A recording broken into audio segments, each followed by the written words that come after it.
Thank you so much, Cassidy.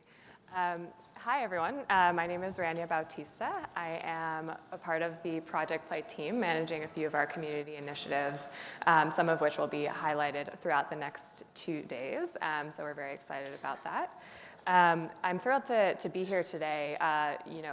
Through our community work, we really do experience every day how sport can connect people and communities. So I'm thrilled to be joined here by David Brooks and Timothy Shriver. David Brooks is an op-ed columnist for the New York Times, a position he began in September of 2003. He is also the executive director of Weave, the Social Fabric project at the Aspen Institute. And he is currently a commentator on the PBS NewsHour, NPR's All Things Considered, and NBC's Meet the Press, and is also the author of several books, including The Road to Character, and his most recent book, The Second Mountain, was released in April. David also teaches at Yale University and is a member of the American Academy of the Arts and Sciences. Mine's much shorter.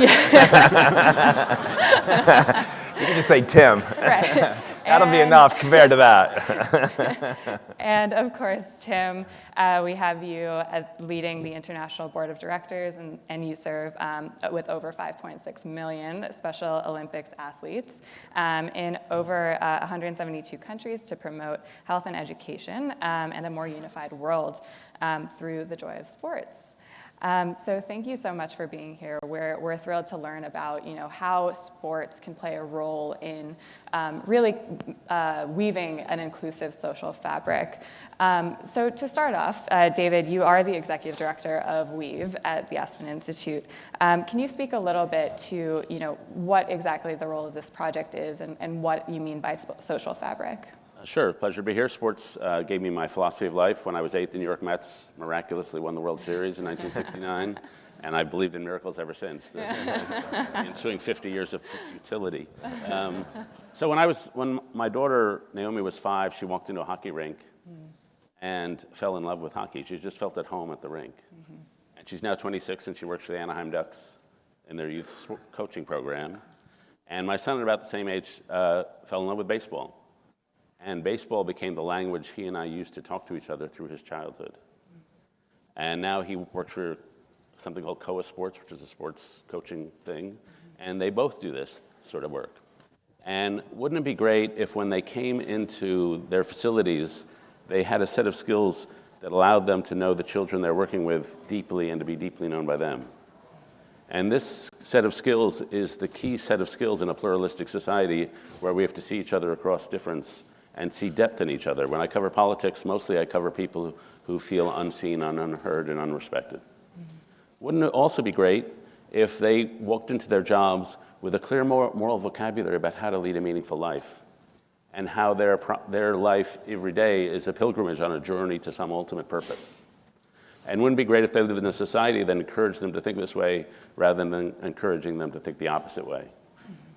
And so we've started because I saw social isolation. Everything I covered, the core problem underneath it was social isolation, whether it was the tribalism in our politics, the suicide rate, high depression rates, everything.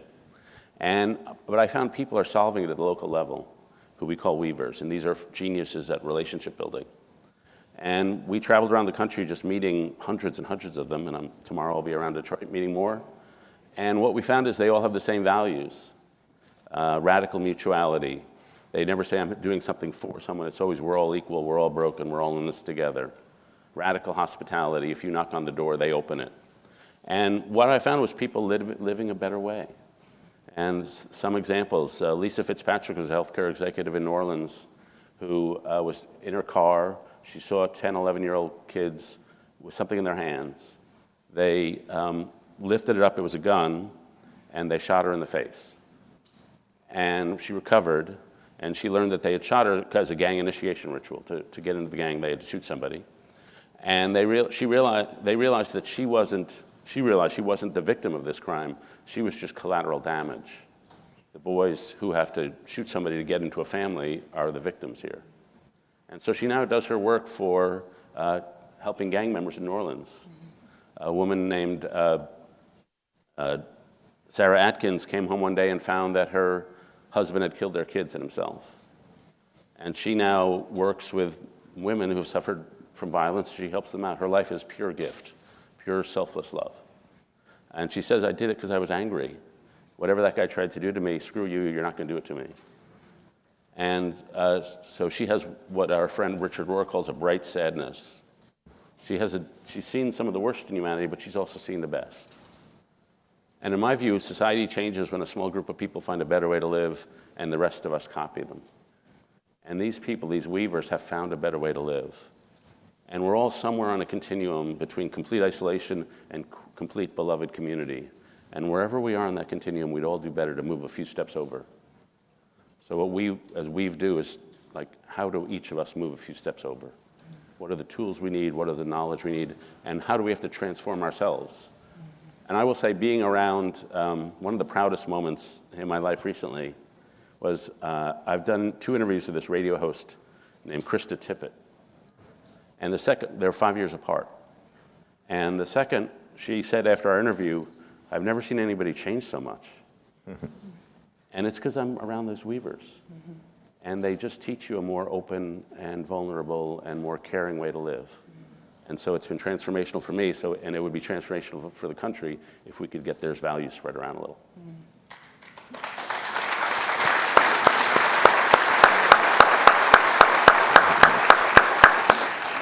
Excellent. Yeah, thank you so much for setting the stage here for this conversation. I agree with him. Yeah, False humility gets you nowhere, Tim.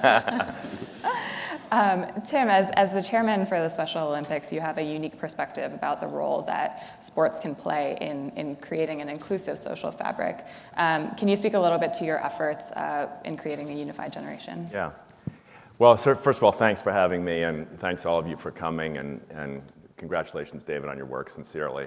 It's extraordinary and super important, and those of us on the outside of the storytelling professions and the journalistic professions are super grateful to you. So just to say how important that is. I wasn't going to say this, but it just strikes me when you're talking personally. I think my first play experience that I remember was in summer camp. Summer camp happened to be in my backyard. I had no idea that my partner at summer camp was a child from an institution, a child with an intellectual disability, a child who was ostracized, marginalized, deeply, deeply wounded and oppressed by the culture in which he lived. But for me, we were playing kickball and swimming and riding ponies.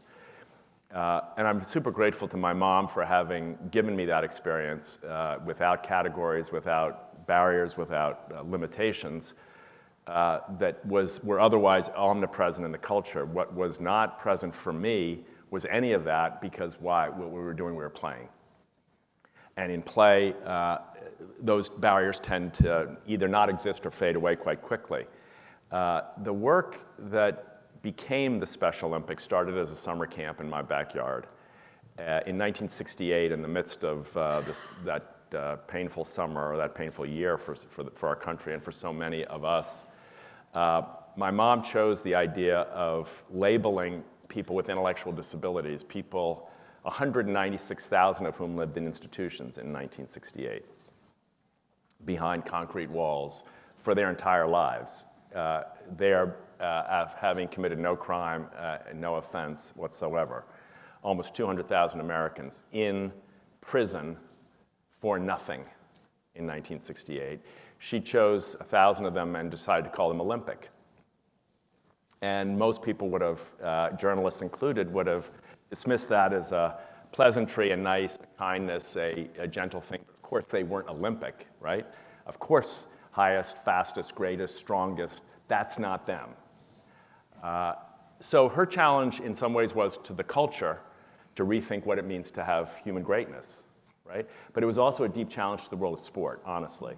And I don't think, frankly, I can say it in this room because I think we're in some ways friends, I don't think the world of sport has yet fully absorbed the challenge of the Special Olympics movement, because it is a radical vision of human equality. It's not a cute sidelight. People ask me, do you go to the real Olympics? And for a long time I said, well, sometimes, but only occasionally, and we're not the same as them. And about 10 years ago, I started saying, yes, I do, all the time. Because the idea that sport is a pyramid, that it is only for those who are good enough, that it is rooted in a deep, in my view, unhealthy paradigm that says that we're really about performance and spectators, that we're really looking for the best. All you folks over here trying out, you're all good, but you're really good. I want to talk to you. I want to bring you along. You're the person I want on my travel team. That's a super powerful destructive influence on children, and honestly, if you think about it, on most of us. So I was talking to folks about the data. Where's the data here on why children retire? Retire is such a strange thing to apply to an 11-year-old. Why do they retire? In my view, from what I've seen, it's because they feel they're being told they're not good enough. You're not good enough to play basketball anymore. You're not good enough at field hockey. You're not a fast enough swimmer. So get out. Almost nothing else in life tells you that at that age. If you're a slow reader, as I was, no one says stop reading. If you're in the general math class instead of the advanced math class, no one says don't take math. Some of us may have wanted not to have to take math. But we were given math, even if we weren't good enough to be the best. And so the Special Olympics movement has brought this idea that everyone belongs in a very subtle way. For years, sports organizations wouldn't cover us. They'd say, you belong on the people page of the newspaper. You're a nice human interest story. You're not a sports story. Why? Because we don't have a pyramid. Who's the fastest person with Down syndrome in the world? I have no idea. And I don't care, honestly.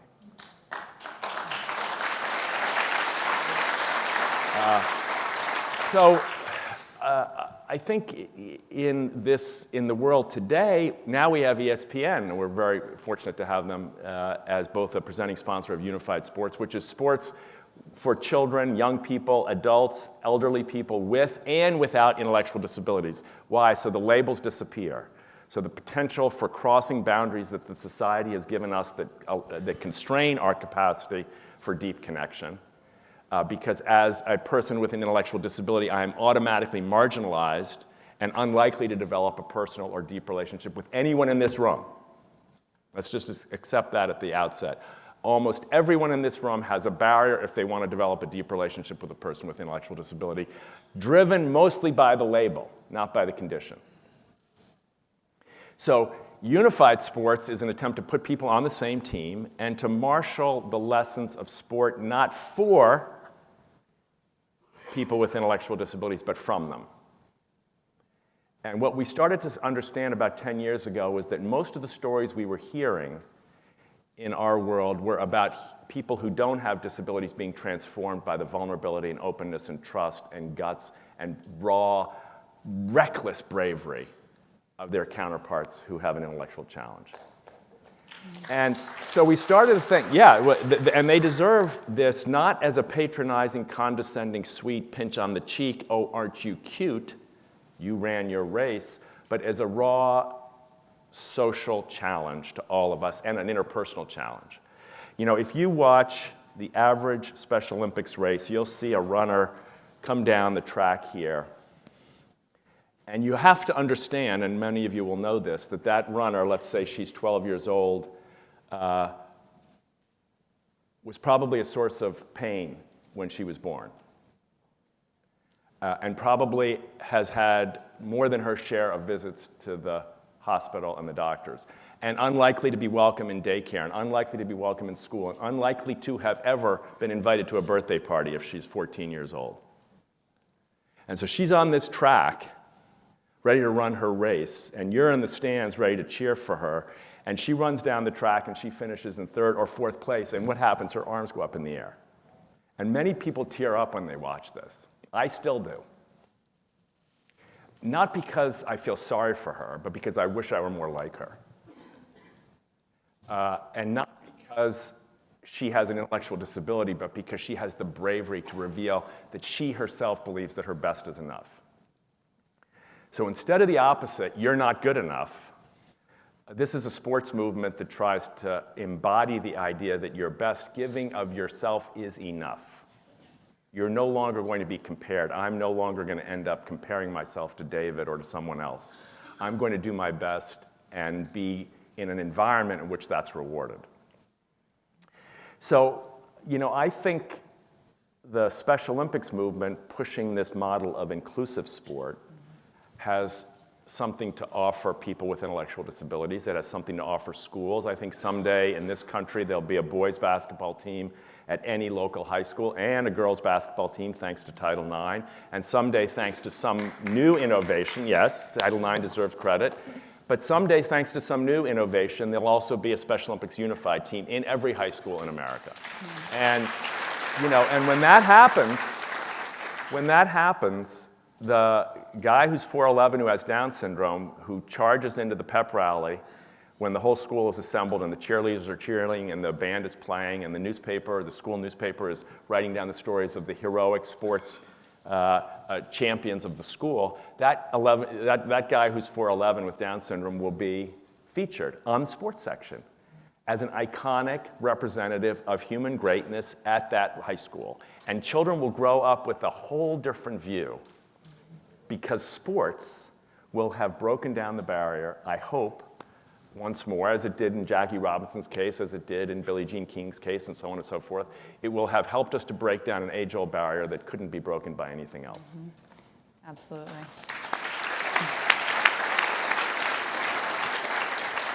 Absolutely, and that's extremely important. And David, you've seen this kind of on a local level as you're working with weavers and really understanding, how, experiences shape folks in their perceptions. Can you speak a little bit to how you have seen sport play a role in really breaking down those barriers and building relationships among people? Yeah, well, it's broken them down and built them up. Yeah.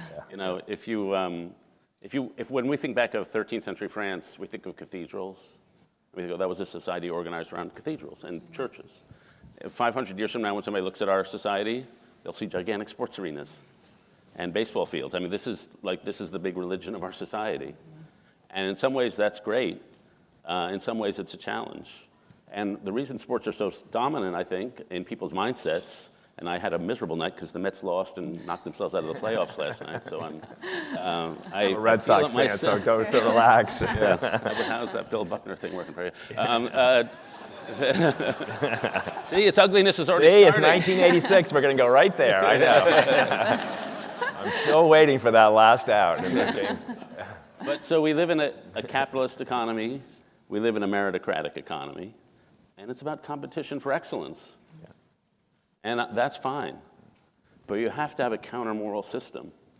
And the challenge of living in a capitalist economy, a meritocratic economy, and in the sports world is how do we become a moral person amidst fierce competitive pressures that want to hollow you out.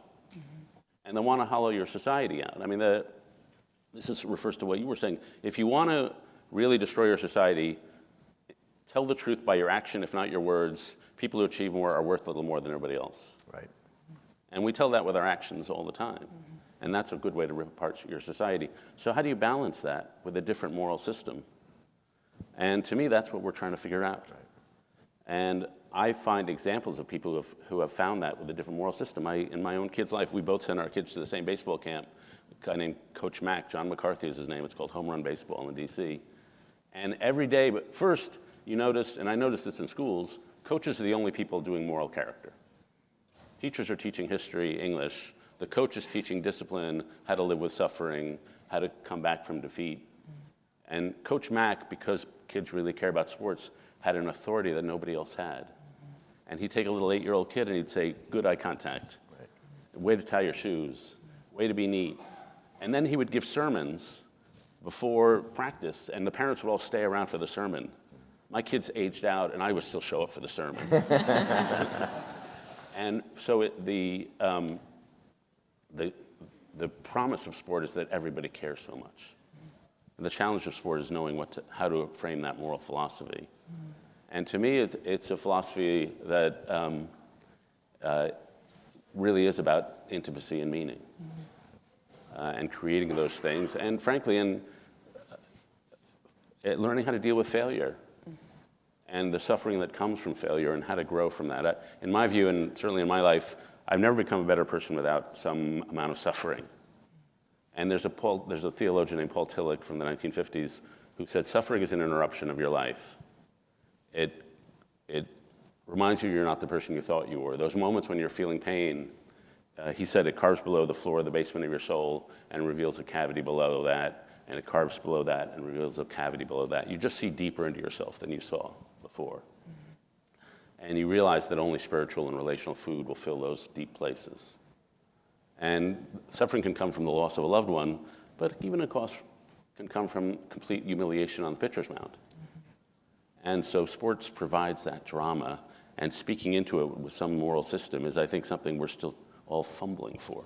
Yeah, and I think there's, I think part of the challenge is we don't have good measures of success when it comes to the alternate stuff. We can measure money, we can measure eyeballs, we can measure attendance at the summit, and so on and so forth. We don't necessarily measure how meaningful this experience was for the people here.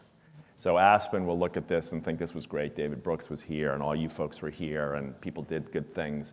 But we won't ask ourselves deeper questions, because we don't really know how yet, in some ways. But if we know intuitively that those deeper questions matter, we just don't necessarily know how to quantify or hold on to them. I'll never forget, I was taking my son's played unified basketball, Special Olympics unified basketball growing up. All 5 of my kids did. We were driving home one morning from a gym in Gaithersburg at a special school, which is one of these small gyms that's got no bleachers and quite tight.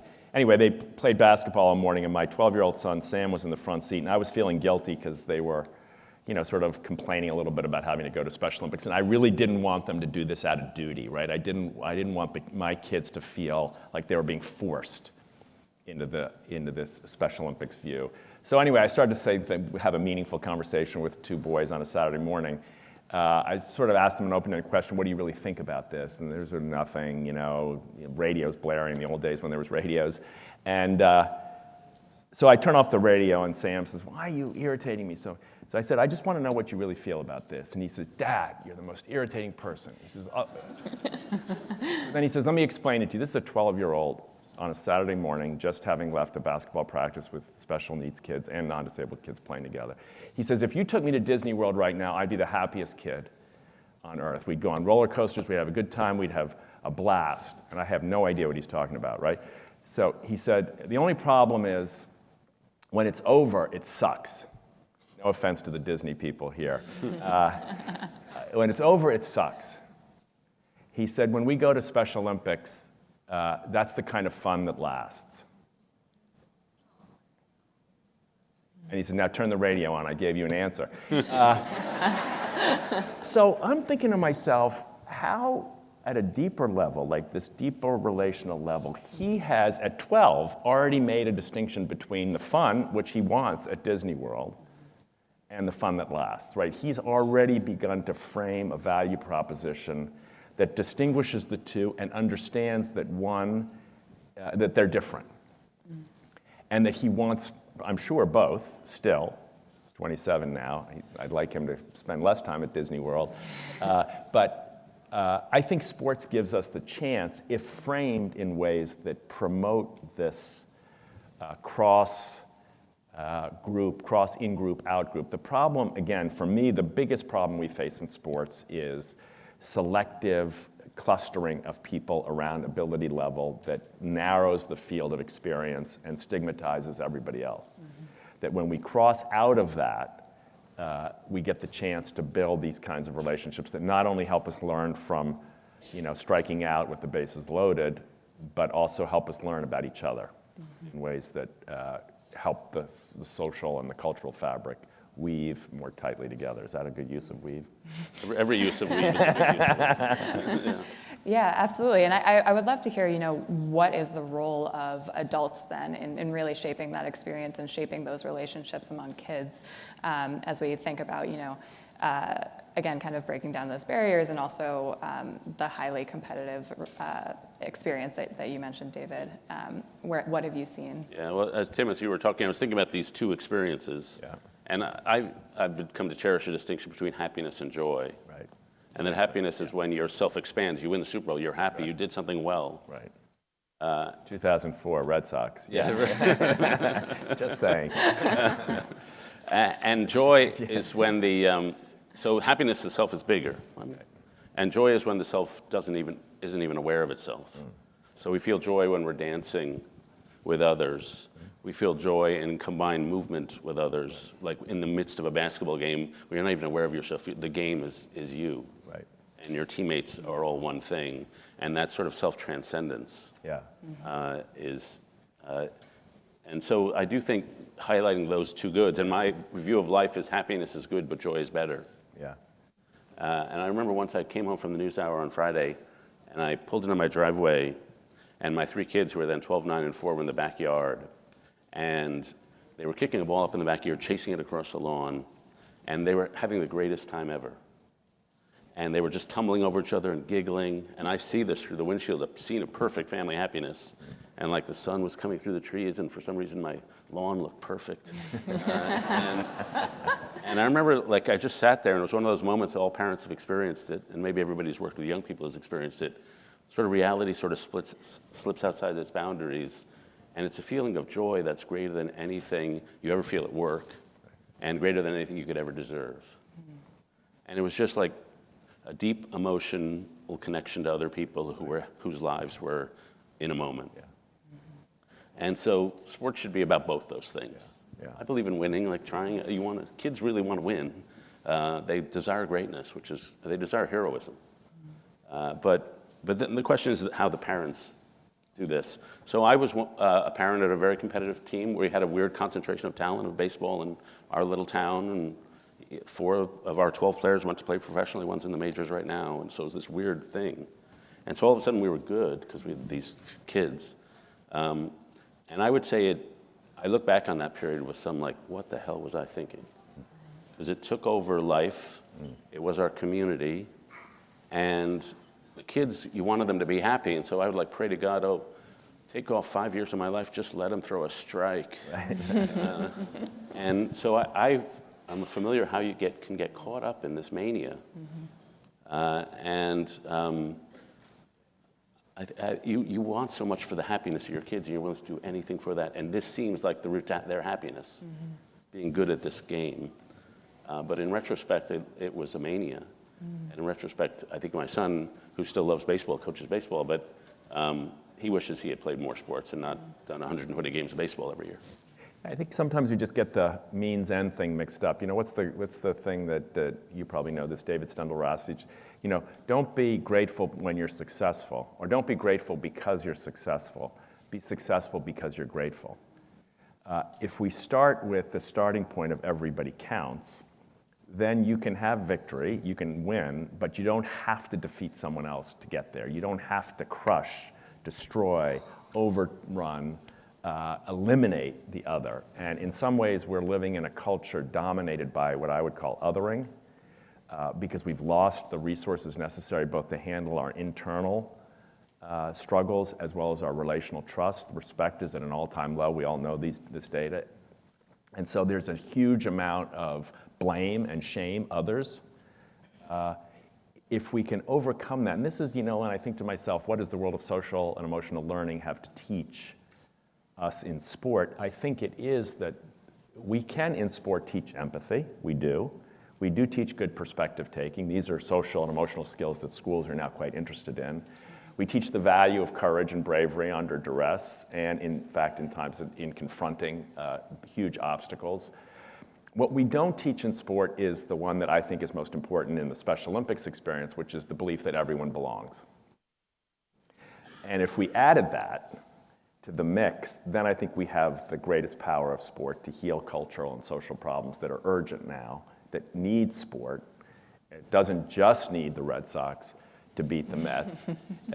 It needs us all to see how we overcome this deep and cancerous othering that it's not new, don't get me wrong, it's not a new problem, but it's a problem we can no longer afford to sweep under the carpet.